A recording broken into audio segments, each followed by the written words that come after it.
127편을 우리 다 같이 한 목소리로 읽어볼까요? 시작. 여호와께서 집을 세우지 아니하시면 세우는 자의 수고가 헛되며 여호와께서 성을 지키지 아니하시면 파수꾼의 깨어있음이 헛되도다. 너희가 일찍이 일어나고 늦게 누우며 수고의 떡을 먹음이 헛되도다. 그러므로 여호와께서 그의 사랑하시는 자에게는 잠을 주시는도다. 보라, 자식들은 여호와의 기업이요 태의 열매는 그의 상급이로다. 젊은 자의 자식은 수중의 화살 같으니 이것이 그의 화살통에 가득한 자는 복되도다. 그들이 성문에서 그들의 원수와 담판할 때에 수치를 당하지 아니하리로다. 아멘. 저는 서부산로에 옛날로 지금 계금교회 출신입니다. 그래서 여기 저희 어머니도 와 계시고 또 저 주일학교 때 가르치셨던 우리 장로님, 권사님들이 염려가 돼가지고 자가 뭐 앓고 싶어가지고 지금 기도하면서 앉아 계십니다. 그래서 한편으로는 든든하기도 하고 한편으로는 또 마음이 편안하기도 하고 그렇습니다. 원로 장로회에서 세미나를 한다고 해서 처음에 깜짝 놀랐습니다. 이런 행사도 있구나 라고 생각을 했는데 또 주제를 가정에 관한 주제를 해달라 그렇게 지목을 하셔가지고 처음에 사실은 살짝 당황을 했습니다.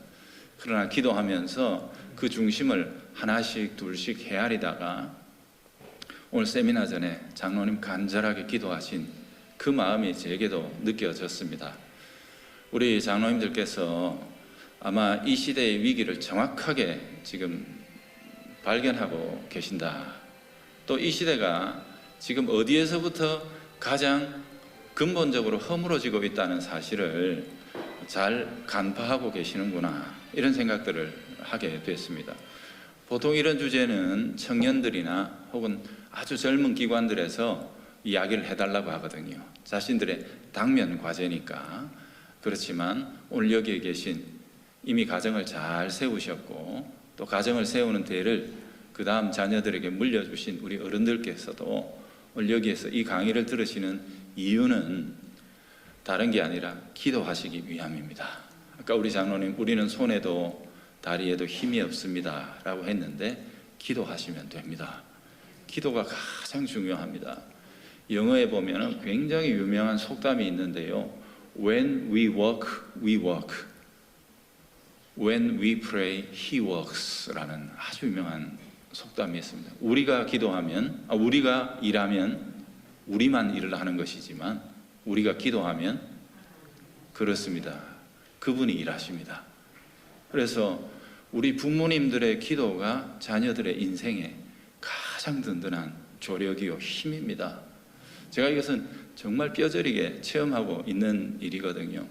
제 모친이 모친 여기 장모님 와 계신데 모친이 살아계실 때 저희 어머니는 기도에 참 많이 이렇게 올인하셨어요. 나는 배운 것도 없고 나는 할 줄 아는 것도 없고 하니까 나는 기도밖에 해줄 게 없다. 그래서 기도를 하셨는데 이 목사 아들 잘 하라고 하루에 4시간씩 기도를 하셨어요. 그 어머니의 기도가 얼마나 간절한지 모릅니다. 어머니 천당 가시고 나서 제가 가끔씩 자다가 벌떡 일어나서 어머니 생각에 웁니다. 제가 막내인데 어머니 기도가 너무 간절해요. 어머니가 해주시던 그 기도의 힘을 목회 현장에서 얼마나 많이 느꼈는지 모릅니다. 그러니 여기에 계신 우리 어머니 아버지들 기도해 주시는 그 일이 절대로 작은 일이 아닙니다. 그 기도를 따라서 우리 하나님께서 사랑하는 자녀들의 삶에 그들의 가정에 그들의 자자손손이 큰 역사를 이루실 것이다 라는 사실을 믿으시고 기도하십시오. 기도에 전념하십시오. 기도에 목숨을 거셔야 합니다. 아까 우리 장로님 모두의 말씀하셨듯이 우리 한국교회는 세계교회 부흥 역사 중에 굉장히 독특한 교회입니다. 뭐냐면은 한국교회가 성경으로 일어선 교회입니다. 사경에 말씀하셨는데 교회사에서 정확한 이야기입니다. 사경회로 일어선 교회가 한국교회입니다. 말씀으로 일어선 교회죠. 기도로 꽃을 피운 교회입니다. 그러니까 지금 우리는 다른 방법 찾을 필요가 없습니다. 앞 시간에 우리 그 노 목사님께서도 말씀하실 때 우리 고신 교단의 그 뿌리, 신앙의 뿌리, 잘못된 거 아니 새롭게 할 것도 없습니다. 말씀과 기도입니다. 다시 우리가 그리로 돌아가면 하나님께서 부흥과 큰 소망을 우리에게 다시 주실 텐데, 이렇게 부흥의 도시 부산에서 우리 원로 장로님 그리고 우리 여전도 회원들께서 이렇게 연합해서 말씀 듣고 기도하는 모임을 시작하셨다고 하니까 큰 소망 가운데 저도 기쁜 마음으로 이 시간, 짧은 시간이지만 말씀으로 섬겨보도록 하겠습니다. 여러분, 무엇이 중요한가? 지금 하나님 나라에서 어떤 것이 가장 중요한가라고 이렇게 물어보면 역으로 바꾸어가지고 마귀가 어디를 제일 많이 공격하고 있는가를 보면 압니다. 그죠? 마귀가 우리보다 똑똑합니다. 우리보다 훨씬 더 능력이 많습니다. 더군다나 마귀는 우리보다 훨씬 더 성실합니다. 쉬지도 않습니다. 우리를 무너뜨릴 때까지 공격하는 게 마귀거든요. 우리가 그 친구가 아니죠. 그 왼수를 상대해내야 되는데 우리의 힘으로는 불가한 거거든요.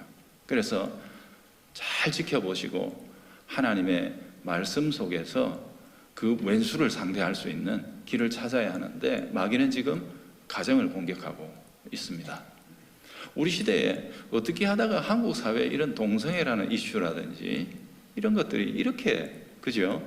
현안이 돼가지고 지금 국회에서는 자꾸 그걸 법으로 만들려고 그러고 막 이런 소동들이 일어나고 있느냐 하는 거죠. 이건 단순히 정치적인 문제가 아니고 문화적인 문제가 아니고 영적인 문제입니다. 이 세상을 어떻게 하면 무너뜨릴 수 있는가? 가정을 무너뜨리면 됩니다. 굉장히 간단합니다. 그래서 가정의 개념을 바꿔버리려고 그러죠. 그래서 남자와 남자가 결혼이라는 게 가능하다라고 지금 우리나라에서도 그러고 있는 판이거든요. 그러면 생산력이 없는 가정이 되는 거잖아요. 그럼 어떻게 해요? 입양을 하면 된다 이런 겁니다. 여러분, 남자와 남자가 사는데 거기에 입양돼서 자라는 자식은 도대체 그 롤 모델을 어떻게 보고 자라면서 된단 말입니까? 그렇지 않아요, 여러분? 지금요, 우리 한국의 이 공교육 시스템 속에서 보면은 유치원에서부터 어린이집에서부터 지금 기초에서부터 성평등 교육이라는 걸 합니다. 뭐 우리가 길게 설명할 것 없고 동성애 괜찮다라는 이 판을 깔아놓는 겁니다. 그 교육을 실시하고 보고서를 써내게 만듭니다. 여러분, 지금 공교육의 방향이 그렇게 흘러가고 있어요. 근데 교회 교육은 점점 지금 쇠락하고 있는 모양새 아닙니까? 그죠? 그러니 지금 우리가 울어야 되는 시대가 된 것은 맞습니다. 참으로 안타까운. 한동안 한국 교회 안에 어떤 열풍이 불었었죠? 성교원 운동 열풍이 불었죠. 근데 지금 그거 다 뺏겼습니다. 유치원들한테, 어린이집에. 그렇죠? 나라에서 자녀 양육비 유치원으로 바로 쏘아줍니다. 어린이집으로는 바로 주는데 성교원은 안 줍니다. 왜요? 종교교육한다고. 종교교육한다고 성교원 다니는 자녀들, 그 가정에는요, 안 줍니다. 그래서 부모가 자기 돈 내고 성교원을 다녀야 합니다. 그러니 이런 어그러져 있는 이 운동장 속에서 젊은 세대의 부모들은 갈등하는 겁니다. 유치원 보내버리면 간단하거든요. 어린이집 보내버리면 간단한데 그 어린아이의 영혼에 인격이 세워지는 가장 중요한 어린 시점에 또 어떤 교육들이 그 기저에 깔린단 말입니까? 종교평등 교육. 기독교는 절대로 특별할 게 없다. 세상에 있는 모든 종교는 똑같다는 종교평등 교육을 실시하라고 그럽니다. 저희 교회 성교원이 있는데 참으로 어렵습니다. 그래서 지금 제가 있는 도시 울산시 동구에 성교원이 이제 내년부터 저희 교회만 남습니다. 저희 교회도 올해 그만두려고 하다가 이런 상황을 보고 포기할 수 없다 그래가지고 굉장히 이제 힘겨운 가운데서도 유지하기로 했습니다. 여러분, 예전에는 부모가 허리띠를 졸라매고 죽어도 내 새끼는 내가 먹이고 내가 키운다 그렇게 됐습니다. 그죠? 근데 지금 나라에서 돈을 준다 그러니까 부모의 이 마음이 돈에 이제 자꾸 쉽게 넘어가는 이런 위기적인 상황이 된 거예요. 그러니 교육을 거기에다 맡겨버리게 되는 거죠. 그래서 이런 위기의 상황 속에서 마귀는 그 뒤에 숨어가지고 아주 흐뭇하게 미소를 짓고 있는 건 아니겠나. 이 시대의 흐름들 말이에요. 이런 것들 보면서 우리가 참 염려스럽고 근심된다 하는 거죠. 그래서 다시 성경으로 돌아가서 성경은 가정에 대해서 어떤 얘기를 하고 있는가, 어떤 가정이 참으로 하나님께서 기뻐하시는 복된 가정이라고 말하고 있는가, 그게 오늘 우리가 읽었던 시편 127편하고 128편 짝입니다. 127편에는 복된 가정의 원리가 뭔가 이걸 다루고 있고요.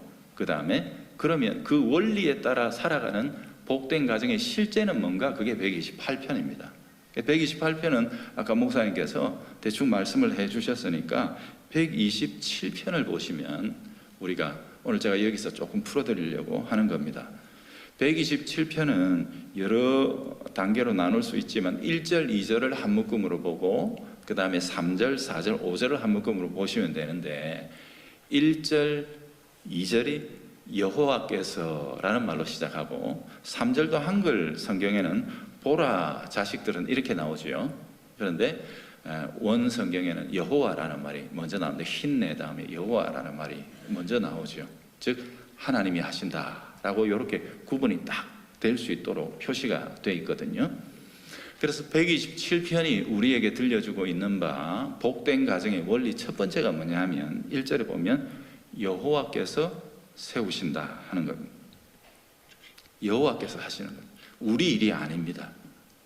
성경이 우리에게 가르쳐주는 제일 첫 번째 원리는 뭐냐 하면 너희의 가정 내가 세운다 라는 겁니다. 여러분 엘리 제사장이 사무엘의 시대 알죠? 엘리 제사장이 타락하고 그 아들들이 제사장이긴 하지만 엄청나게 타락해버렸을 때 하나님께서는 사무엘을 통해 그 가정의 멸망을 선언하시면서 내가 내 마음에 맞는 새로운 제사장은 하나를 세우고 그리고 내가 그의 집을 세워줄 것이다 라고 이렇게 말씀을 하십니다. 또 나중에 다윗이 하나님 앞에 열심히 헌신하고 그래서 하나님 주님 성전 지어드리고 싶습니다 라고 막 간절하게 구했을 때 하나님 선지자를 보내서 네가 내 집을 짓는다고 그 사무엘하 7장에 나오는 말이죠. 하나님 뭐라 그러세요? 얘야 그런 게 아니란다. 네가 내 집을 짓는 게 아니라 내가 네 집을 짓는 것이다 라고 말씀하시면서 다윗아 내가 너의 그 갸륵한 마음을 받아서 내가 너의 집을 영영히 세워주리라 라고 말씀하세요. 여호와께서 집을 세우십니다.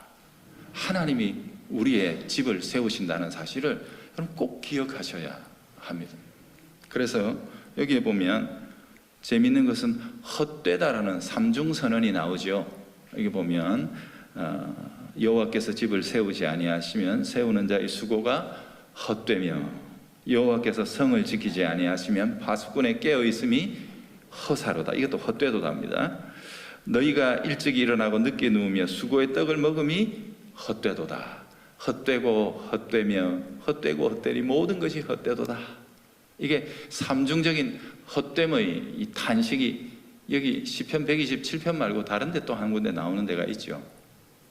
예, 전도서에 잘 아시네요. 전도서에 보면 헛되고 헛되며 헛되고 헛되니 모든 것이 헛되도다. 사람이 해 아래서 해야 하는 모든 수고가 무엇이 유익한고 라고 이렇게 하죠. 그러면 전도서에 나오는 헛되다 하고 여기 시편 127편에 나오는 헛되다 쓴 사람은 똑같이 솔로몬이에요. 근데 이 두 헛되다의 차이는 뭐가 있을까요? 전도서에 나오는 헛됨은 이런 겁니다. 내가 다 해봤다. 내가 전부 다 해봤다.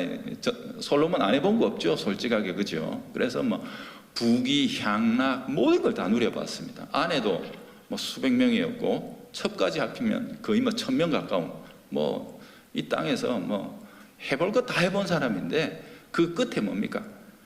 헛되다. 다 쓰잘데기 없는 일이야. 헛돼. 허무해. 무슨 말이냐? 거기에 참된 행복이 있는 게 아니야. 허무하다. 거기에 뭔가 있는 줄 알았는데 아니었다. 이게 전도서에 나오는 헛되다라는 탄식이고요. 근데 여기 127편에 나오는 헛되다의 탄식은 뭐냐면 못 누린다는 뜻입니다. 못 누린다. 헛되다, 허사다라는 겁니다. 우리 어르신들 좀 설교가 아니고 세미나니까 조금 언어가 그래도 양해를 하십시오. 옛날에 우리 그 어른들이 죽 써서 어떻게 한다고죠? 죽 써서 단위는 가준다 그러잖아요. 개준다 그러잖아요. 그죠? 그렇기도 하고 또 제가 옛날에 그 어느 목사님에게 이렇게 예와 비슷하게 들었던 얘기인데요. 이런 일이 있습니다. 군대를 갔는데 사랑스러운 애인이 걱정이 되는 거예요.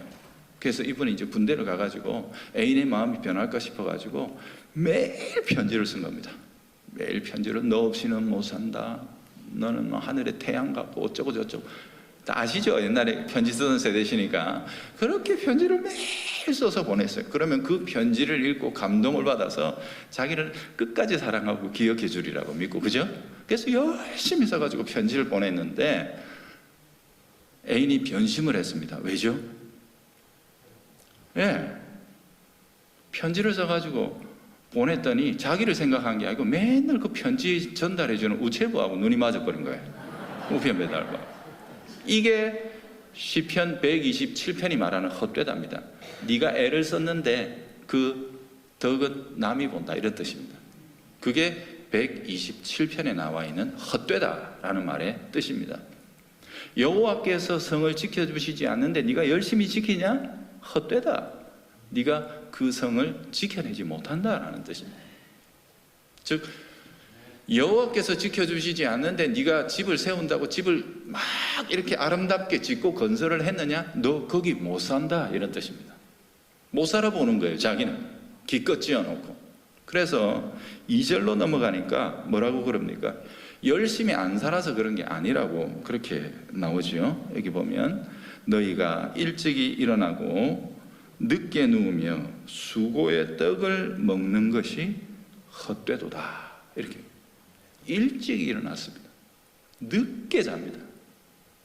아침 일찍부터 밤 늦게까지 열심히 일을 합니다. 열심히 한다고 됩니까? 여러분, 먹을 틈이 없어가지고 김밥, 컵라면 이런 걸로 수고의 떡을 먹는다는 것은 그런 겁니다. 아주 제대로 누리지도 못한 가운데 허겁지겁 먹고 막 열심히 살았는데 그 모든 게 어떻게 된다고요? 헛되다. 그렇게 이루어 놓은 곳 너가 못 가진다는 겁니다. 그런데 이것과 정반대되는 또 한 사람을 갑자기 여기서 툭 등장시키십니다. 그러므로 여호와께서 그의 사랑하시는 자에게는 잠을 주시는도다. 이렇게 나옵니다. 이거 좀 더 극적으로 묘사하면 그런데 이봐라, 이 사람은 자는데도 이루네, 이런 뜻이에요. 여기는 새벽에 일어나서 밤늦게 누우며 수고의 떡을 먹으며 죽을 고생을 하는데도 이루지를 못하는데, 소위 경상도 말로 백지고생하는데, 이쪽에 한 사람은 어쩌면 잘 때 자고 먹을 때 먹고 할 것 다 하는데 보니까 다 얻더라, 다 누리더라 하는 겁니다. 이 원인이 어디에 있다고요? 여호와께서 하시는 것이다. 그러니까 우리 집의 문제를 생각할 때 가장 중심에 우리가 이 기초를 딱 쌓아놔야 하는 겁니다. 어떤 기초죠? 주님이 하신다. 여호와께서 하신다. 우리 가장들은 특별히 이 집의 문제는 내 문제야 라고 해야 내가 다 틀어주려고 합니다. 아니옵시다. 가장이 하나님 경외하는 모습을 보여야 합니다. 이 모든 일들을 하나님 앞에 내려놓는 모습을 보이는 게 가장 중요합니다. 여러분, 이게 성경이 복된 가정의 원리로 제일 먼저 가르쳐주는 1번입니다. 여러분, 그런데 이 부분에 있는 노래들이 전부 다 10편이 뭐예요? 성전에 올라가는 노래, 이렇게 되어 있죠. 시편 127편도 솔로몬의 시, 곧 성전에 올라가는 노래, 128편도 성전에 올라가는 노래, 이렇게 되어 있습니다. 이게 어떤 노래인가 하면은 이스라엘 백성들이 절기가 되면 성전에 모이잖아요. 1년에 적어도 3차례 남자들은 반드시 하나님 앞으로 나오라 그랬잖아요. 유월절, 초막절 뭐 이렇게 해가지고 하나님 앞으로 나가서 예배를, 절기를 지키며 예배를 드려야 되잖아요. 그죠? 성전이 시온산에 딱 세워져 있습니다. 그러면 순례자들이 쫙 전국에서 모여듭니다. 12지파가 다 모여가지고 예루살렘 예배 시간이 되면 성전을 향해 올라갑니다. 골목골목 예배자들이 차서 올라갑니다. 예배자들이 올라가면서 흥얼흥얼 부르는 노래들이 뭐예요? 그게 성전에 올라가는 노래입니다. 성전에 올라가면서 이 노래를 부르는 겁니다. 어쩌면 집에서 출발하면 그 마을 단위로 이 순례자들이, 예배자들이 예루살렘을 향해 함께 이동을 했기 때문에 그렇게 길을 걸으면서 흥얼흥얼 하는 노래들이 우리가 잘 아는 내가 산을 향하여 눈을 들리라, 나의 도움이 어디서 올꼬, 이 순례의 길 끝까지 다 마치기까지 나의 도움이 천지를 지으신 여호와에게서 오는 것이다, 이러면서 철저하게 하나님 의지하는 찬송을 부르면서 이 순례의 길, 예배의 길을 이렇게 쭉 가잖아요. 그렇지 않습니까? 그것처럼 그 노래들 중에 하나가 바로 이 노래입니다. 놀라운 노래입니다. 그리고 성전이 가까워지면 성전에 보면 이 예배자들을 맞이하는 제사장들이 있습니다. 레위인 제사장들이, 아까 우리 그 권사연합 찬양단처럼 그런 아마 아름다운 이 옷을 입고 그 예배자들을 맞이하면서 불러주는 찬양이 있지 않습니까? 그죠? 바로 그런 찬양입니다. 그래서 여기 128편의 2절에 보면 네가 네 손이 수고한 대로 먹을 것이다 라고 너 이렇게 지적하는 것은 제사장들의 역할입니다. 제사장들이 너 예배하러 오는 자요, 예배를 드리러 하나님 앞에 나오는 너는 참 복이 있도다 라고 이렇게 하면서 예배자들을 맞이하면서 축복하며 불러주는 노래가 또 이 노래입니다. 그러니까 여러분, 예배를 할 때 이스라엘에는 어린 아이들이 12살 때부터 이 예배 현장에 부모의 손을 잡고 따라가거든요.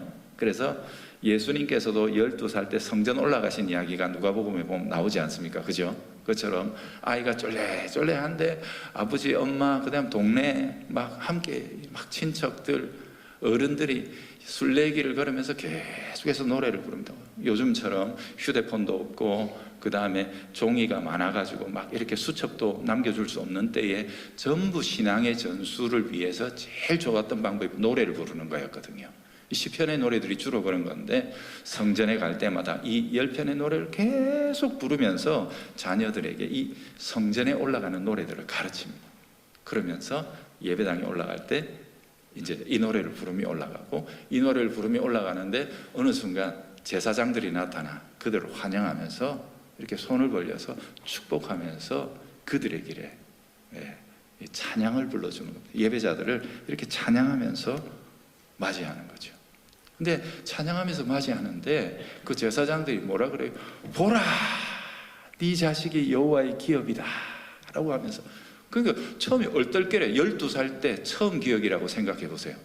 처음 성전 간다고 설레가면서 아빠 엄마 손잡고 쫄래쫄래 따라와가지고 하는데 우와, 성전, 솔로몬 성전 어마어마하잖아요. 그 성전을 보고 우와 하고 있는데 제사장들이 바로 자기를 딱 가리키면서 보라, 너의 자식은 여호와의 기업이다 라고 하면서 그 아이를 너무너무 기쁜 마음으로 맞아주고 축복하면서 예배드리는 자리로 이끌어 드린단 말이에요. 그러니 이 아이의 마음속에 그 첫 예배에 참석했던 감격이 사라지겠습니까? 사라지지 않습니다. 복은 어디에서 받는 거라고요?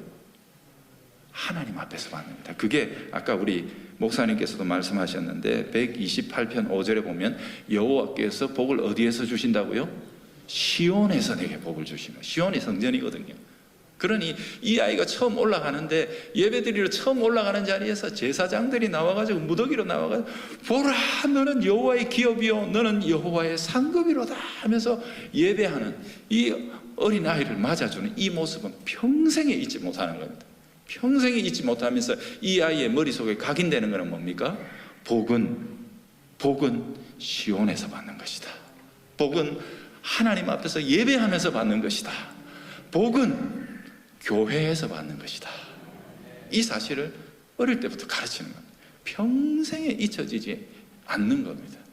그래서 여기 보면 특별히 1절과 2절을 통해서 우리의 가정을 세워주시는 분은 하나님이시다. 이 사실을 우리에게 가르쳐주면서 두 번째는 하나님께서 집을 세우신다라는 말의 본질이 무엇인지를 3절, 4절, 5절이 가르쳐주는 거예요. 집이 세워지는 본질이 뭐라고요? 좋은 건물에 산다? 아파트가 50평에서 70평으로 늘어난다? 이야, 아파트가 복층이네? 아파트에 화장실이 4개네? 이런 게 집이 세워지는 게 아니고 하나님께서 집을 세우신다라고 할 때 가장 중요한 핵심은 뭐냐? 여기 보면 3절입니다. 보라, 힘내라는 히브리어로 시작하거든요. 이 힘내라는 말이 성경에서 어떤 때 쓰이는가 하면 하나님께서 지금 막 구원의 행동을 시작하시기 직전에, 그죠? 그래서 만약에 어떤 쇼를 할 때 사회자가 여러분 저기를 주목하십시오, 누군가가 등장합니다 하고 막 이렇게 소개하는 것 있죠. 그것처럼 하나님의 구원이 딱 펼쳐지기 직전에 봐라 하고 딱 이렇게 주목시킬 때 사용하는 말이 힘내, 봐라 라고 이렇게 주목할 때 쓰는 말이거든요. 그래서 여기서 보면 보라 라고 말하면서 1절과 2절에 하나님께서 가정을 세우시는 큰 역사를 어떻게 시작하시는가 할 때 자식들의 문제를 다룹니다. 그래서 보라, 자식들은 여호와의 기업이요 할 때, 여러분 이 기업이라는 말은 어디에서 전문적으로 쓰이던 말입니까? 가나안 땅에 들어갈 때 12지파에게 나눠주었던 땅을 가리키는 말입니다. 그런데 하나님께서는 놀랍게도 예배하러 나오는 하나님 예배자의 어린 자녀들을 내 기업이다 라고 이렇게 말씀하세요. 보라, 너의 어린 자녀들이 여호와의 기업이다 라는 뜻입니다. 자, 그렇다면 우리의 자녀들의 의미는 뭡니까? 아버지의 한을 풀어줄 자입니까? 예? 야, 네가 그래도 아까 뭐 의사 10만 원 뭐 11조 하는 의사 이야기, 오늘 의사가 좀 용서하십시오, 의사 계시면. 그런데 네가 의사가 돼가지고 아버지 얼굴을 좀 세워줘야지 뭐 이런 겁니까? 그런 게 아닙니다. 여기 기업이라 하나님께서 그 아이 속에서 일하신다는 뜻입니다. 그 12지파에게 나눠준 땅 위에 하나님의 영광스러운 나라가 건설되는 겁니다. 그게 가나안 땅의 복이지요, 그죠? 그래서 가나안 땅이 곧 창세 때 잃어버린 에덴 동산의 역할을 하기를 하나님께서는 원하셨어요. 그러면 에덴 동산에 있었던 선악과, 에덴 동산의 가장 중심에 있었던 그 선악과는 무엇일까요? 그게 시온입니다. 시온. 시온에서부터 복의 물결이 흘러나가는 겁니다. 시온에서부터 선과 악이 나뉘어지는 겁니다. 하나님의 말씀에서부터 그런 거지요. 그래서 자식들을 하나님의 기업이다 말씀하시고 자식들은 여호와께서 주시는 상급이다 이렇게 말씀하셨어요. 그래서 하나님께서 집을 세우신다라고 할 때 가장 분명한 두 번째 사실은 뭐냐 하면 자녀가 복을 받는 겁니다. 자녀를 세우는 겁니다. 여기에는 하나님께서 일방적으로 주시는 것과 동시에 부모의 역할이 함께 결합이 되어 있습니다. 그게 바로 그 다음 절에 나오는 내용이죠. 이게 보면 젊은 자의 자식은 장사의 수중에 있는 화살과 같은 것이다 라고 이야기를 합니다. 여러분 용사가 화살통을 이렇게 딱 차고 다니면서 거기에 활이 있고 화살을 가지고 다니잖아요. 젊은 자의 자식은 화살이다 라고 했습니다. 여러분 화살은 어떤 데 씁니까? 멀리 있는 목표를 맞출 때 사용하잖아요, 그죠? 근데 저기 보니까 사슴이 뛰어가는데 사슴을 맞추려고 하는데 사슴은 지금 내가 당장에 뛰어가서 잡을 수도 없고 내 손이 미치지 않는 곳입니다, 그죠? 그 목표가 있기는 하지만 내가 지금 내 힘으로는 내 처지에서는 명중시킬 수 없는 목표, 거기를 겨냥해서 맞출 수 있는 게 뭐라고요? 그게 자녀라는 뜻입니다. 자녀의 의미가 이런 겁니다. 하나님께서 자녀를 우리 가정의 기업으로 주신다라고 할 때 부모가 자녀를 화살로 받아들인다라는 의미는 뭐냐 하면 하나님께서 부모에게 주신 소명이 있습니다. 하나님의 뜻이 있습니다. 그것, 야, 애비는 여기까지 이루었다. 그러나 하나님의 거룩한 뜻은 저기까지다. 저기까지다. 그래서 아빠는, 엄마는 자녀들을 하나님의 그 거룩한 목표, 나는 여기까지 도달했으나 하나님의 나라는 우리 가정을 통해 점점 더 뻗어나가야 하기 때문에 그 목표를 향해 화살을 겨냥하는 겁니다. 그게 자녀입니다. 화살의 끝은 예리하게 연마되어 있어야 합니다. 언제라도 적들에게 위협이 될 수 있는 그런 상태로 준비되어 있어야 하죠. 그래서 하나님께서 가정을 세우신다. 가정을 세우실 때 자녀를 통해, 우리 자녀를 통해 우리의 가정을 세워나가시는 것이다 라고 할 때 이 자녀의 의미는 아버지의 소명을 이어가는 자입니다. 어머니의 소명을 이어가는 자입니다. 여러분, 여기에 대해서 가장 아름다운 그림이 있죠. 그게 누굽니까?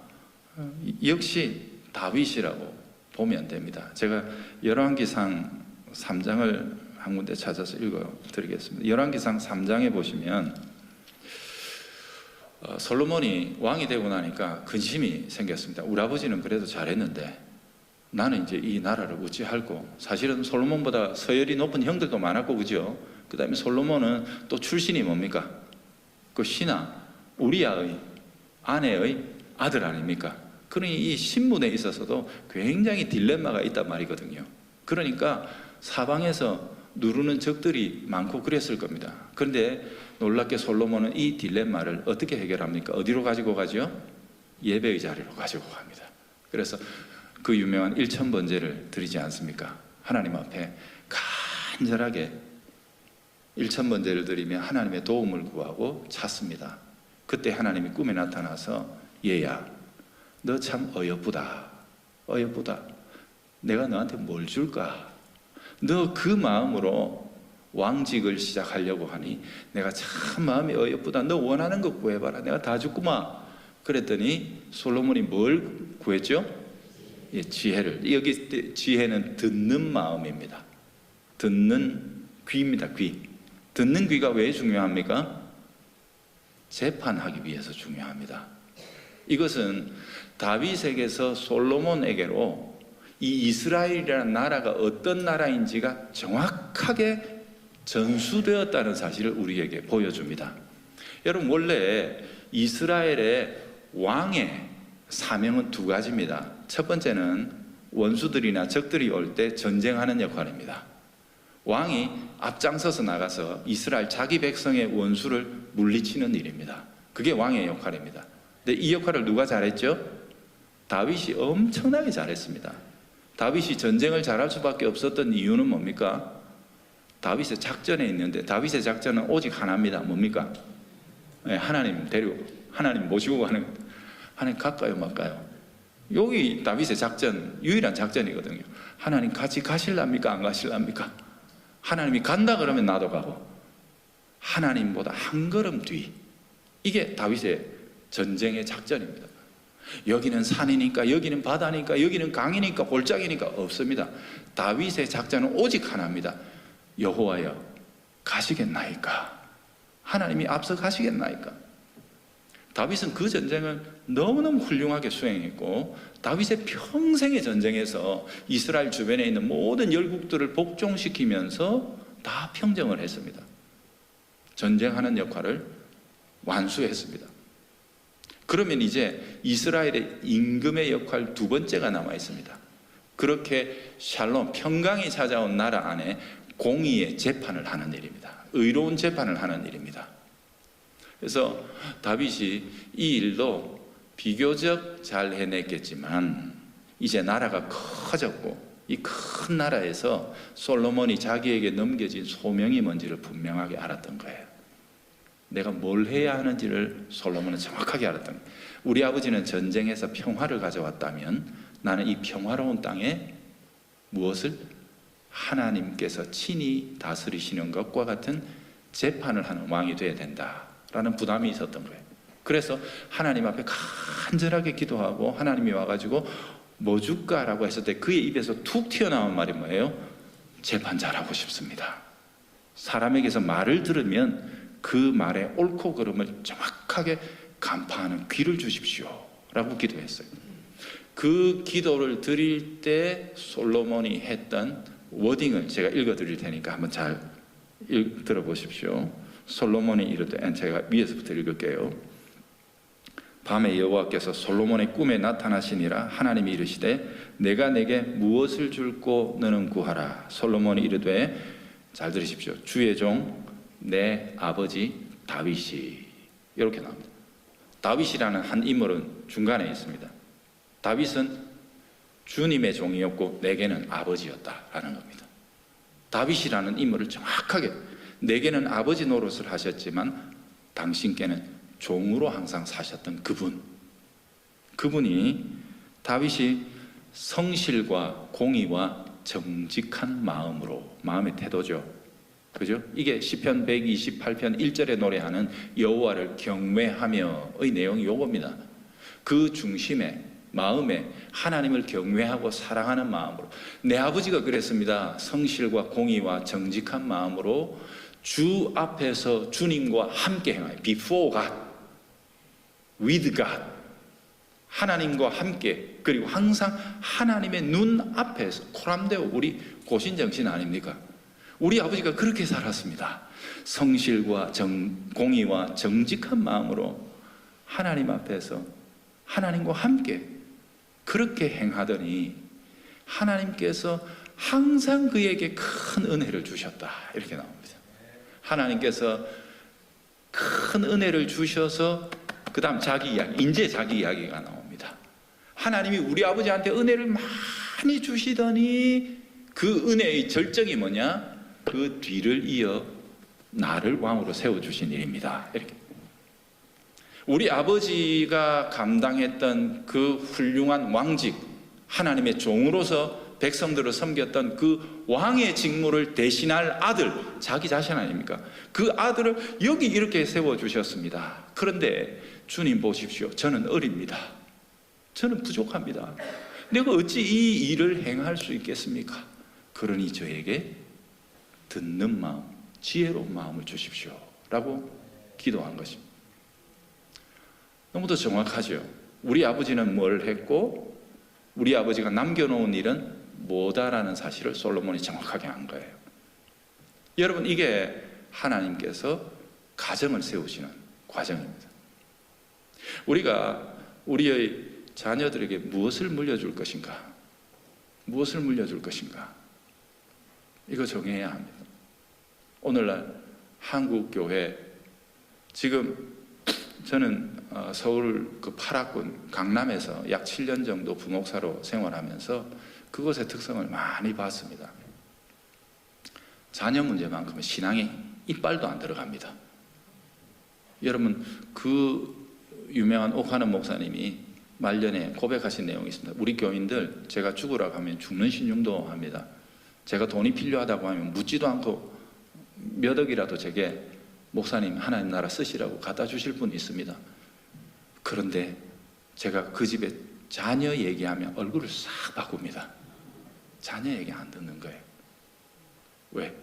자기들이 살아왔던 그 관점 속에서 자녀를 보는 거예요.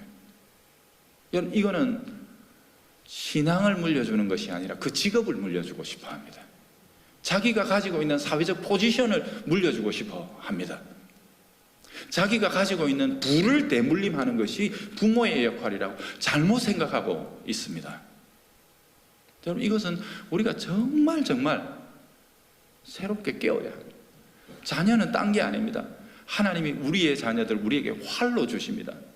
부모가 하나님 나라의 목표를 바라보고, 야, 저기까지 가야 하는데 아빠는 여기까지밖에 못 가. 그러니 너 더 힘을 내서 저기 하나님의 목표를 향해 달려가라. 그래서 여기에 보면 우리가 아까 읽었던 것처럼 자식은 장사의 수중에 있는 화살과 같은 것이다 라고 그렇게 했습니다. 제가 오늘 읽어드려도 될까요? 어르신들이니까 읽어드려도 되겠죠. 지금 들어보신 적이 있을 겁니다. 지금 한국의 가정들이 어떻게 돼가고 있는지, 가정들이 전부 이기적인 음모의 장으로 변해가지고, 너는 학교에 가거든 모든 아이들을 무찌르고 1등 해야 된다. 남들이 어떻게 되든지 말든지 너만 잘 되면 돼. 이런 것들을 가지는 전략 기지화 돼가지고 이웃 사랑이 없습니다. 어떻게 하든지 네가 밟고 올라가야 한다라는 형태로 이렇게 가르치고 있는 거죠. 그 속에서 우리의 자녀들이 신음하며 자라고 있습니다. 어릴 때부터 무한한 사랑과 무한한 신뢰, 그죠? 교회에도 보면은요, 자녀들이 사랑을 받아야 하는데 애들은 가라 이런 게 너무 많아요. 애들은 가라. 그래서 여기에 계신 우리 교회 제일 어른들이 많이 앉아 계시니까 이제부터 교회에 가면 아이들 많이 안아주십시오. 많이 예뻐해 주십시오. 그래서 어린 아이들이요, 배워서 아는 게 아닙니다. 본능적으로 체득하고 흡수하거든요. 이상해. 일주일마다 한 번씩 예배당만 가면 어떻게 교회 모든 사람들이 자기를 잡고 예뻐해주고, 예배당이 좋은 거예요. 아까 제가 처음 예배드리러 성전에 올라간 아이 이야기 해드렸죠, 그죠? 그것처럼 우리의 아이들도 예배당에 올 때마다, 교회에 올 때마다 그 사랑을 받아야 합니다. 그래서 본능적으로 머릿속에 교회는 좋은 곳, 예배당은 좋은 곳.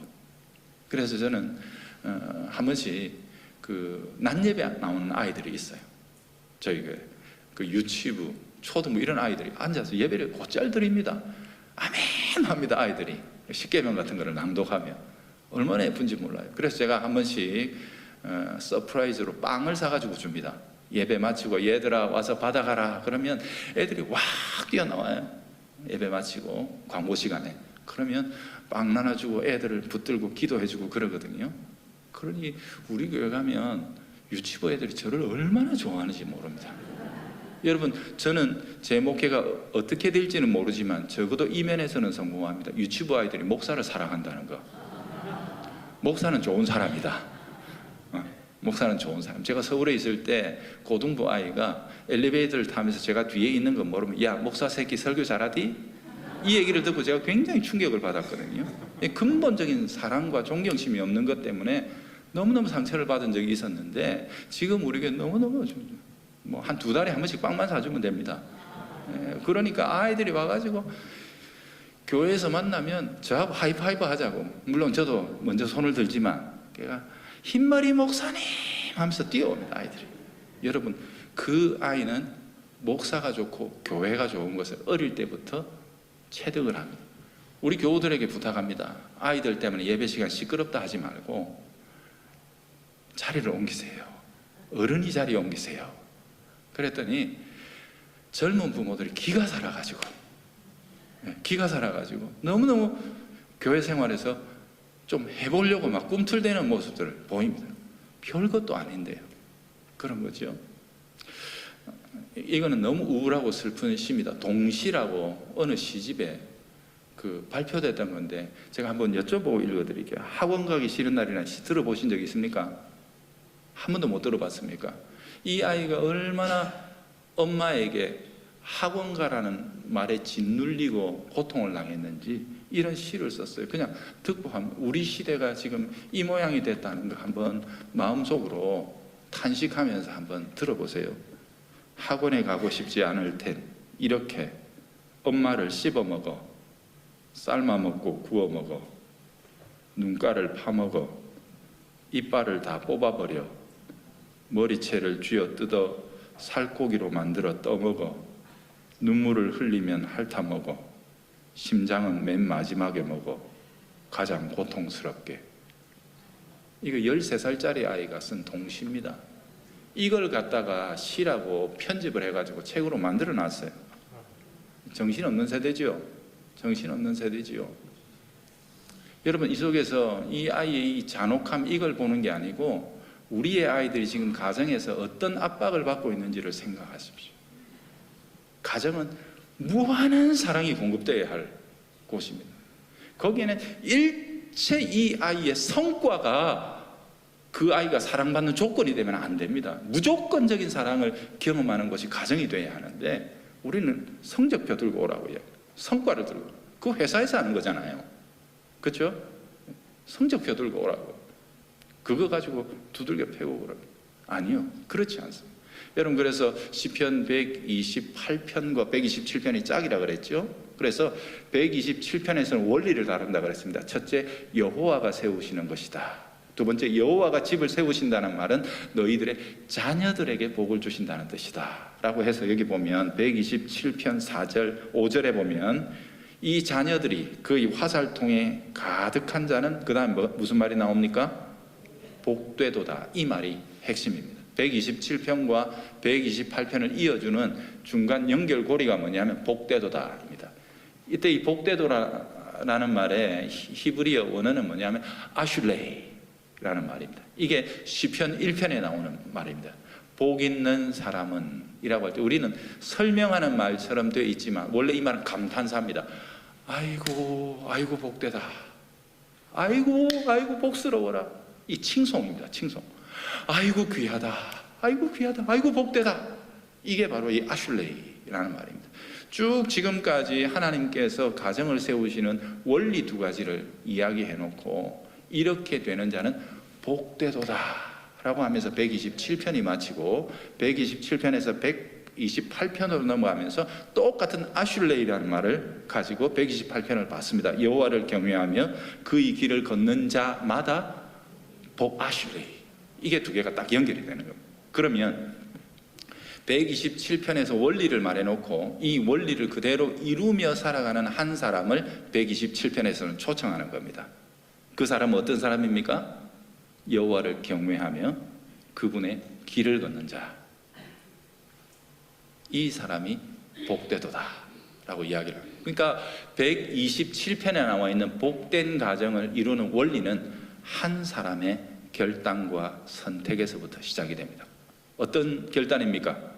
내가 주님을 사랑하고 그리고 내 삶의 길들을 구체적으로 주님의 법을 따라서 그분의 길을 걷는 자마다 라고 했으니까 한 사람 한 사람이 다 복되다, 아슐레이, 참 행복하다 라고 말을 했는데 아까 다른 얘기하다가 넘어왔는데 보세요. 그러면 아까 내 손이 수고한 대로 먹을 것이라, 이것은 아까 목사님 설명했으니까 생략을 하고요. 이게 어디에 하고 지금 대조를 이루고 있습니까? 127편 2절하고 거기 보니까 너희가 일찍이 누우며 일찍이 일어나 늦게 누우며 수고의 떡을 먹으며 쇠가 빠지게 소위 말하는 대로 고생을 했는데 그는 백지했네, 허사다라고 이렇게 이야기를 했는데 128편의 복된 자는 뭡니까? 예? 내 손이 수고한 대로 먹는 겁니다. 손이 닿는 곳마다 복을 받는 겁니다. 이게 복된 자입니다. 127편과 128편이 대조를 이루고 있는 거 보이시죠?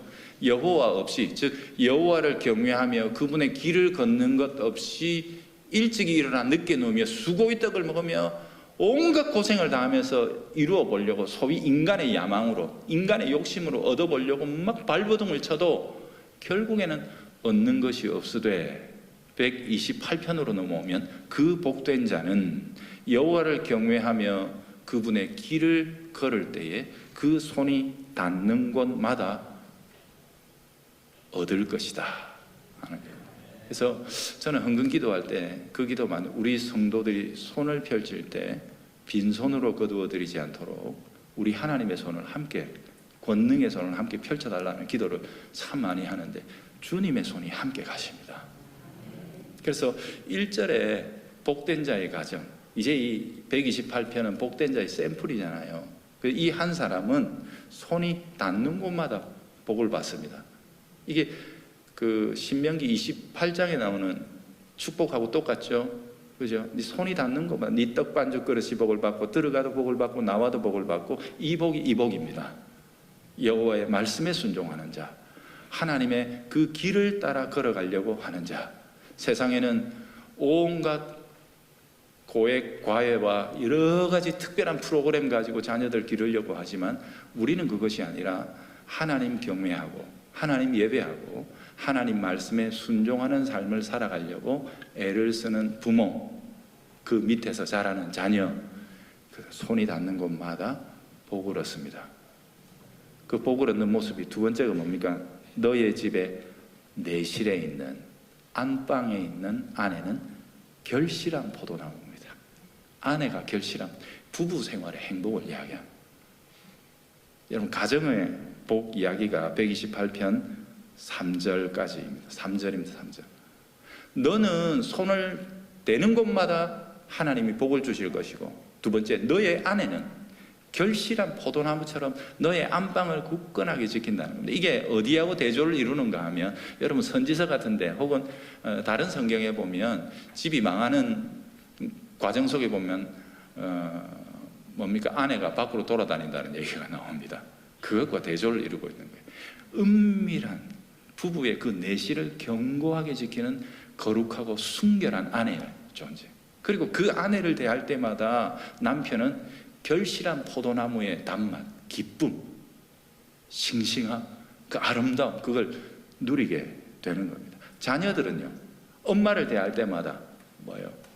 아까 우리 학원 가기 싫은 날, 이 엄마를 대할 때 이 아이가 느끼는 이 감정이 아니라, 엄마를 대하면 결실한 포도나무의 단맛이 엄마에게, 엄마 품에 안기면 항상 단내가 나는 기쁨이 있는 거예요.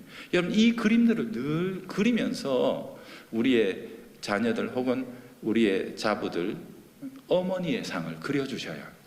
어머니는 무조건 품어줘야 됩니다. 무조건 품어주셔야 돼요. 자녀들. 여러분, 지금 아이들 압박하는 데는 너무 많습니다. 너무 많습니다. 근데 가정에서 아이들은 아무런 자신의 생산력과 상관이 없이 너라는 이유만으로 사랑받을 수 있는 곳이 되어야 됩니다. 어머니의 가슴이 그런 곳입니다. 여러분, 포도나무는 그렇게 크게 볼품 있는 나무는 아닙니다. 아시죠? 그죠? 가지도 삐뚤삐뚤하고 얇고 그렇습니다. 그런데 그 가지 끝에 열리는 결실한 포도나무의 아름다움, 말로 다 할 수가 없습니다. 말로 다 할 수가 없죠. 그래서 하나님의 성소에 진설병을 진설할 때 신선한 포도주병을 그 옆에 항상 놓게 되어 있습니다. 그것처럼 어머니는 가족 모두에게 그래야 합니다. 집을 든든히 지키며. 근데 뭐 요즘은 사실 어머니가 집 지키는 일이 별로 없죠. 젊은 세대.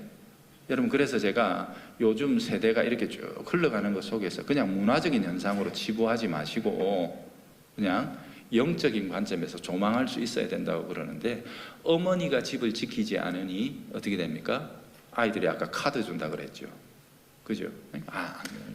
차라리 그 카드 주지 않고 어머니가 집에서 푸근하게 자녀들을 맞이하면서 가슴으로 품고 어서 오너라, 어서 오너라, 꼴찌했네, 감사하다, 너는 이제 올라갈 일만 남았구나, 아이고 내 새끼, 이렇게 해야죠.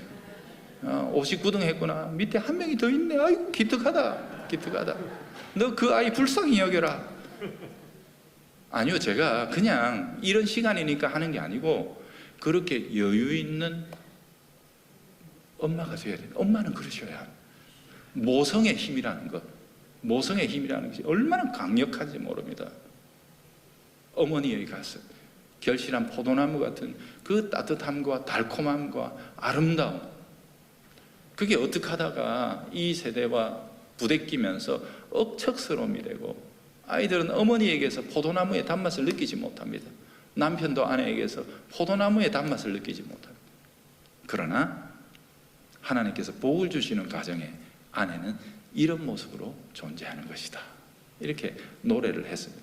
세 번째, 그 집의 자녀들은 어떻게 묘사했습니까? 식탁에 둘러앉은 자녀들입니다. 복받은 가정을 그림으로 그리면 이렇습니다. 손으로 수고하는 자, 그 다음에 안방에 앉은 자, 세 번째는 누굽니까? 식탁에 앉은 자, 이렇게 돼 있습니다. 이게 복받는 가정입니다. 손으로 수고하는 자는 손 대는 데마다 복을 받을 것이고, 안방에 앉은 자는 모두에게 포도나무의 그 풍성한 달콤함을 제공하고, 식탁에 앉은 자녀들은 어린 감람나무라고 노래했습니다. 어린 감람나무는 맹렬한 성장을 상징하고 있는 나무입니다. 근데 특별히 이 히브리어 원어를 이렇게 풀이해보면 이 나무는 그저 이 봄나무에서 삐죽이 자라는 그 가지가 아니고요, 새싹이 아니고요, 이 가지가 싹 쇠락해 갈 때 옆에서 새롭게 치고 올라오는 새싹을 뜻합니다. 우리의 자녀가 아까 화살 이야기하고 똑같죠? 그죠? 아버지가 감당했던 그 거룩한 소명. 여러분, 여기 보면 포도나무와 그 다음에 감람나무는 이스라엘 백성들에게 가장 아름다운 두 나무입니다. 두 나무. 그래서 우리가 11월에 지키는 이 추수감사절에 원래의 추수하는 내용, 원칙적으로 그 시기적으로 추수감사절 11절에 드리는 11월에 드리는 추수감사절, 이스라엘로 치자면 초막절이죠. 그 초막절은 무엇을 기념하느냐 하면 포도와 올리브를 기념하는, 이 올리브나무, 감람나무와 그 다음에 포도나무의 결실을 기뻐하는 절기가 초막절입니다. 그게 우리 추수감사절인 거예요. 그런데 하나님께서 가장 위대하게 받으셔서 쓰시는 이 두 나무가 한 가정에 들어있습니다. 한 가정에. 그 집의 아내는 포도나무요, 그 다음에 그 집의 자녀는 감람나무입니다. 감람나무에서 난 순결한 기름, 그것은 사람이 쓰지 않고 오직 성소에서만 씁니다. 어디에? 등대를 밝히는, 그죠? 그래서 성령의 빛을 상징하는 그 등잔에 이 올리브 나무에 순결한 기름이 쓰이는 것, 즉 이 가정의 자녀들을 하나님께서 붙들고 쓰신다. 이 그림은 어디에서 나왔습니까? 시편 127편 3절에서 나왔죠. 보라, 자식들은 여호와의 기업이요, 하나님 쓰신다는 겁니다. 여기 이렇게 이제 연결이 돼서 127편과 128편이 연결이 되어서 나옵니다. 이제 제 시간이 10분밖에 안 남아가지고요, 정리를 해야 되겠습니다. 그래서 127편에 여호와께서 집을 세우시는 원리를 잘 기억하시고, 제가 오늘 사실은 128편을 준비해 왔는데 목사님하고 겹쳐가지고 제가 오늘 127편의 원리를 조금 더 많이 말씀을 드렸습니다만은, 그 원리의 기초 위에서 한 사람이 등장합니다. 그 원리를 따라서 하나님 사랑하고 그 다음에 그분의 길을 걷는 자. 시편 1편에서는 뭐라고 했죠? 오직 여호와의 율법을 즐거워하여 그 율법을 주야로 묵상하는 자. 이 같은 말이에요. 전부 다 같은 말이에요. 그들이 아슐레이, 참 복되다 라고 이렇게 칭송받는 사람이고, 신약으로 넘어오면 주님께서 또 아이고 참 귀하다, 복되다 하는 사람들이 있습니다. 누구입니까? 그게 팔복의 사람입니다. 마카리오이, 복되다, 헬라어지요. 신약에 나오는 말 똑같은 표현입니다. 여기 아슐레이라는 말이나 신약에 나오는 마카리오이, 복되다, 너 심령에 가난한 자여 라고 이렇게 칭송하는 내용들이 다 같습니다. 여러분, 그런데 이 모든 칭송의 가장 중요한 조건이 뭐냐? 말씀입니다. 말씀입니다. 말씀대로 살려고 몸부림치는 자입니다. 그래서 이 사람들이 하나님께 복을 받을 뿐만 아니라 그들의 자녀들에 대해서 하나님께서 기업으로 쓰시고, 또 성소의 감람류 기름처럼 그 자녀들을 올리브나무로 이렇게 길러주신다라고 이렇게 비유를 했잖아요. 그죠? 그 자식들이 어떻게 됩니까? 여러분, 127편 5절에 보면 이렇게 나옵니다. 그들이 성문에서 그들의 원수와 담판할 때에 수치를 당하지 아니하리로다, 이렇게 나옵니다. 갑자기 원수가 나옵니다. 이 원수는 누구냐 하면 이 복된 자를 법정에 고소한 자입니다. 고소해서 막 거짓 고소나 불의의 고소가 되겠죠, 그죠? 그렇게 됐을 때 이 하나님의 복을 받은 자, 복을 받은 가정에서는 어떤 일이 일어납니까? 아버지의 증인으로 누가 출동한다는 말입니까? 그 자녀들이 출동합니다. 저는 시편 127편 5절을 보면서 가슴에 먹먹할 정도의 감동이 밀려와요. 여러분 어떠세요? 우리의 자녀들이 우리 아버지의 경건과 하나님 사랑에 대한 증인으로 등장합니다. 내 목숨 걸어도 좋다. 우리 아버지는 경건한 분이셨다. 원수와 대면할 때 그 아버지를 위해 하나님께서 예비해 놓으신 증인이 누구라고요? 자녀입니다. 이게 복된 가정의 아름다운 결실입니다. 참 어떠세요? 복된 가정이 특별한 게 아닙니다. 뭐 좋은 집에 좋은 차, 여러분 천당 가면 뭐 좋은 차가 뭐 쓸모가 있겠습니까? 그렇지 않습니까? 영원하지 않은 것들에 대해서 너무 우리가 목매이게 사모할 필요가 없습니다. 그렇지 않습니까? 예? 영원할 것들만 우리가 자꾸 사모하면 되고, 우리의 인생이 가장 꽃피고 가장 영광스러운 날이 언제면 좋겠습니까? 주님 오시는 날요. 주님 오시는 날. 그날이 영광스러워야지. 이 땅에서 온갖 그냥 부귀 영화를 다 누린다고 해도 주님 오셔가지고 니는 다 누렸으니 저 뒤에 가서 있거라, 이렇게 하면 이거 얼마나 그 영원히 가는 건데, 그렇지 않습니까? 그러니 영원하지 않은 것들에 우리가 너무 많이 매여가지고 하나님께서 우리에게 주신 이 복된 가정의 원리들을 저버리는 일이 없도록 애를 써야 합니다. 지금까지 한국교회, 저는 사실 이런 얘기들이 다 들어가기 때문에 교회 얘기를 할 수가 없습니다. 근데 여러 교회들을 다니다 보면 지금 자녀 문제 때문에 가슴 아리하시는 분들이 얼마나 많은지 몰라요. 저한테 단식을, 목사님 나만 잘 믿으면 되는 줄 알았어요. 그때 그랬거든요. 니만 잘 믿으면 된다고. 우리 아이들이 지금 다 교회 안 다닌다는 거예요. 교회 안 다닌다. 그러면서 답답해가지고 눈물로 호소하는 부모들을 제가 지금도 많이 상담하고 만나고 있습니다. 사랑하는 우리 어르신 부모님 여러분, 우리들은 이 성경의 원리에 따라서 지금까지 훌륭한 신앙생활을 해오셨고, 아마 여기 계신 어르신들께서는 가정도 이 성경의 원리에 따라 128편에 노래하고 있는 이 복된 가정으로 잘 세워오셨을 것이라고 저는 그렇게 생각을 합니다. 그러면 이제 우리의 자녀들이, 여기 128편 6절에 보면 네 자식의 자식을 볼지어다 이렇게 나와있죠. 그죠? 이 화살이 아버지가 아들에게 겨냥해서 쏘아주고, 그 아들은 또 그 길을 열심히 달려가 그 끝에서 그 손자입니다. 그 손자를 향해 똑같은 화살을 쏘으며 하나님 나라가 지속적으로 발전해 나가는 모습을 보게 된다는 그 대단원의 막을 여기 128편 6절이 내리고 있는 거거든요. 자녀들을 위해서 기도해 주십시오. 지금 굉장한 위기의 시대를 맞고 있습니다. 여기에 계신 부모님들의 자녀들, 그들이 어린 자녀를 기르고 있을 때 중등부, 고등부 이렇게 올라가면서 교회 안 보냅니다. 여러분, 이런 일들에 대해서 가슴을 치며 우리가 통곡해야 됩니다. 지금 한국 사회에서 가장 힘 있는 종교가 어느 종교입니까, 여러분? 예? 한국 사회에서 가장 힘 있는 종교는 대학교라고 합니다. 대학교입니다, 대학교. 대학교 앞에는 기독교, 불교, 천주교 다 꼬리 내립니다, 지금. 그렇지 않나요? 제가 이거는 안타까워서 드리는 말씀입니다. 그런데 이거 바꾸어야 합니다. 바꾸어야 합니다. 그렇게 대학을 가가지고 부모 떨어져서 신앙생활 다 버리고 방황하는 아이들 너무 많습니다. 너무 많습니다. 그 대학이 복일까요? 그렇지 않습니다. 그렇지 않습니다. 우리의 자녀들은 여기에 계신 어르신들 다 기르셨다고 할지라도 자식을 바라보며 기도해 주십시오. 127편이 우리에게 가르쳐주고 있는 원리에 입각해서 기도해 주십시오. 하나님이 세우시는 것이다. 하나님께 기도하시고 하나님께 구하셔야 합니다.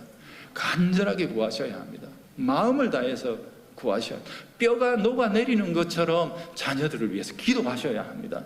제가 볼 때는 지금 한국교회 그 기도가 사라졌어요. 그 기도가 사라졌어요. 예전에 제가 자랄 때 다 우리 어르신들이 청년으로 활동하시던 그 시대 아닙니까? 저도 어머니 손잡고 부흥회 가고 기도해 가고 그러면요, 그때는 그냥 무슨 한이 그렇게 많아서 우리 고신교회 안에 눈물이 가득했고 기도가 가득했고 통곡이 가득했고, 하나님 앞에 그렇게 지금 보니까 짜다라 지금보다 죄도 많이 안 지었는데 그렇게 회개하고 하나님 앞에 거룩하게 살려고 몸부림치던 그거 회복해야 합니다. 우리의 자녀들이 그거 보고 자라야 합니다. 그거 보고 자라면서 하나님 의지하고 하나님과 동행하는 삶을 배워야 합니다. 우리 어르신들께서 그 기도의 운동 일으켜 주십시오. 지속적으로 이런 말씀 사경회를 계속해서 열어주십시오. 1년에 한 번만 하지 마시고 여력이 되시면 3번, 4번 하십시오.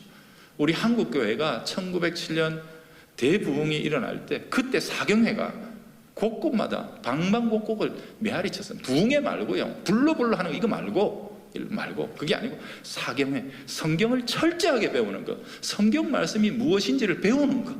그래서 그 하나님의 말씀 속에서 길을 찾고 뜻을 찾고 하나님께서 기뻐하시는 길로 가려고 몸부림치는 그게 한국교회의 DNA 안에 있었습니다. 어떻게 하다가 우리가 그것을 다 잃어버리고 온갖 이런저런 목회의 방법들을 찾고 온갖 세상과 어정쩡한 줄다리기 하면서 그렇게 변해가면서 한국교회가 힘을 잃었습니다. 많이 배웠는데 그때보다 훨씬 더 많이 잘 먹고 잘 사는데 오히려 교회가 가지고 있는 영적인 파괴력, 이 힘은 약해져 가고 있습니다. 그래서 간곡히 부탁합니다. 우리 가정을 세우는 원리는 시편 127편, 그 가정이 아름답게, 제가 오늘 4절, 5절, 6절은 전혀 설교를 못했는데요, 그거 한번 읽어보면서 연구해 보십시오. 하나를 말씀드리면 그 127편 5절에 복되도다 아슐레이라고 시작해가지고 복된 자의 이야기를 128편 3절까지 합니다. 그 복된 자의 가정에 흘러넘치는 꿀같은 포도나무의 달콤함과 감람나무의 그 고귀함이 흘러넘치는 그 가정을 노래하고 나서 그 가정에 그렇게만 있는 게 아니라는 겁니다. 사실은 이 4절부터 해야 신이 나는데 4절에 나와 있는 뭐예요? 여호와를 경외하는 이같이 복을 받을지어다 할 때 복은 우리가 그렇게 좋아하는 축복입니다. 바락입니다. 여기는 아슐레이가 아니고 진짜로 복을 받는다는 뜻입니다. 너희 집이 복을 받아가지고 너희 집만 복 받은 게 아니고 예루살렘이 복을 받아, 복이 넘쳐 흘러가지고 자기가 사는 도시가 부유하게 될 거라는 것입니다. 그 가정을 통해. 그래가지고 6절에 가니까 그 도시 예루살렘만 복을 받는 게 아니고 이스라엘에게 평강이, 국가적인 복을 얻을 것이다 라고 그렇게 성경은 이야기합니다. 여러분 이 말씀을 믿으십니까? 저는 믿습니다. 우리가 신앙에 온전하게 서면 그저 세상 사람들이 볼 때 예수쟁이들은 뭐가 저리 좋노, 내가 볼 때 별로 짜다라 잘 먹지도 못하고 그래 근데 저것들은 모이면 어떻게 저렇게 자식들하고 좋고 알콩달콩하고 재밌나, 어떻게 하하호호하나, 60명 중에 57등 했는데 어째 저래 웃노, 그렇게 축복하고. 여러분 나중에 모릅니다. 제 친구들도 보면은요 57등 하던 놈 제일 잘 사는 게 얼마나 많은지 모릅니다. 하루에 4천만 원 버는 아이들도 있더라고요. 공부 잘 못했는데 그런 아이들도 있습니다. 왜 그걸로 그렇게 판단을 합니까? 모릅니다. 하나님이 복을 어떻게 주실지는 우리는 가늠할 수가 없습니다. 그러니 자꾸 세상이 정해놓은 공식, 야 좋은 대학 가야 되고 좋은 직장 가야 되고 그런 식으로 해야 그게 복이다라고 결정해놓은 우리들의 이 불신앙적인 이 선입견 다 깨버리고 괜찮다 하나님이 복 주신다라고 하는 대로만 살아보자. 복 주신다라고 그렇게 살아보면 하나님이 어떻게 너를 복 주실지 엄마 아빠는 기대한다. 야야 너 복 받을 그렇게 하라. 복 받을 그렇게. 그렇게 가정이 행복한 모습을 보면서 세상이 야 이수저수 별 수 없는데 예수밖에 없구나. 우리 집도 예수 믿자. 어차피 돈 못 버는 거 똑같은데 예수 믿고 우리도 행복이나 해보자. 여러분 이러면서 교회를 찾아올 수 있는 가정이 돼야 되고요. 그 가정을 하나님이 그냥 두시냐? 아니라는 겁니다. 그냥 두시지 않는다는 것이 128편 4절 5절 6절입니다. 그게 바로 여기에 보면 여기에 복을 얻을지로다 하는 것은 앞에 나오는 복과 다릅니다. 이건 바락입니다. 글자 그대로 물질의 복이기도 하고 건강의 복이기도 하고 우리가 그토록 이 세상에서 풍요롭게 살아서 하나님의 덕과 선을 끼칠 수 있는 모든 종류의 복을 하나님이 내려주신다는 뜻입니다.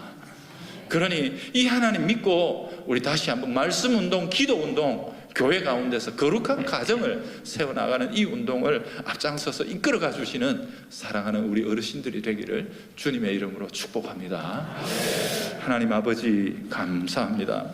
오늘 사랑하는 우리 선배님들이 또 사랑하는 우리 귀한 주님의 직분자들이 물러나서도 하나님 나라에 관한 관심을 내려놓지 않고 끊지 않고 불타는 마음으로 애절한 마음으로 주께서 기도를 들으셨습니다만 회개하는 마음으로 통곡하는 마음으로 이 세대의 가정과 이 세대의 교회와 이 세대의 우리 젊은이들을 염려하며 기도하고 있습니다.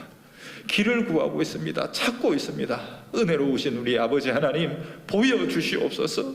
이렇게 구하며 찾을 때에 말씀 가운데 빛을 보여주시고 길을 보여주셔서 우리 부산의 원로 장로회와 그리고 옥의 여전도회 연합회를 통해서 이 지역 가운데 다시 한번 하나님의 말씀의 불, 기도의 불이 일어날 수 있도록 주여 역사해 주옵소서. 세상은 온통 어둠과 갈등 속에 매여 있으면서 아무도 해법을 내어놓지도 못하고 찾지도 못한 채 헤매고 있습니다. 이때에 예수가 길이라는 것, 예수님이 답이라는 것, 교회가 복의 근원이라는 사실을 하나님 아버지 강력하게 보여줄 수 있는 우리 부산 지역의 주님의 교회들, 특별히 고신 교회들이 되도록 하나님 역사하시고 인도해 주시며, 이처럼 앞서서 길을 내며 하나님 앞에 찾고 있는 귀한 종들에게 복의 복을 더하여 주시옵소서. 이 말씀이 우리 각 가정들의 열매를 맺어서 하나님의 놀라운 복을 경험하는 저희들 모두가 되게 해 주시기를 원하옵고 예수님 거룩하신 이름으로 기도합니다. 아멘. 감사합니다.